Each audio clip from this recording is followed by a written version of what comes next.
For 13 days, every stroke of my carving was a countdown. 13 days later, I waited eagerly for Amelia, but she never appeared. Dejected, I returned to gate 67, only to find Amelia there. Her eyes looked at me as if I were a con man. She accused me of deceiving her, and the sight of her turning and walking away was sharper than any words. Frank had told her my secret. I'm just curious.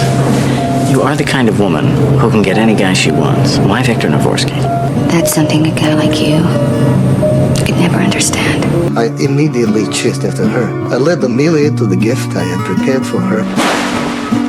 A model of 1,000 fountains, Napoleon's gift to his wife, and all the sentiment I could offer. Watching her expression change from shock to confusion. You're living here, Victor.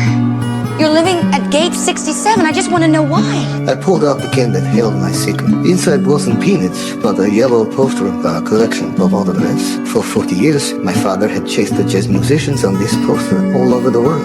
Now, the last musician was in New York, and I was merely fulfilling his final wish. You say you're waiting for something. I say to you, yes, we all wait. What are you waiting for? I wait for you. The next day, my friends brought good news the war was over. I could finally return to my country. Amelia also brought me a temporary visa. I invited her to come to New York with me, but she refused. It turned out she had traded her return to her own kids for my wins. I could only watch Amelia leave as we both headed towards our separate futures. I took the temporary visa to Dolores, only to be told it needed Frank's signature. Frank just handed me back my ticket and passport, telling me to go home, but I hadn't completed my father's wish and couldn't betray my long perseverance and Amelia's sacrifice. So I insisted on going to New York. But he threatened my friends' jobs, so I had to compromise. My friends urged me to hold on a little longer. The elderly janitor called me a coward. I remained silent. A commotion in the terminal interrupted my thoughts. Pushing through the crowd, the sight before me made my blood run cold. I'm going home!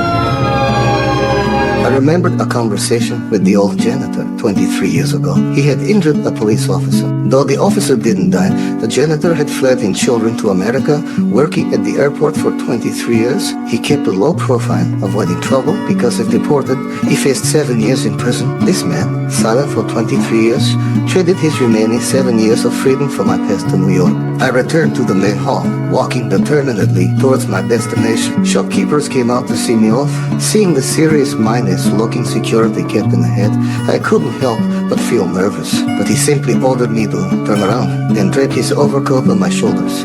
It's snowing in the city, and you're gonna need that. Good luck.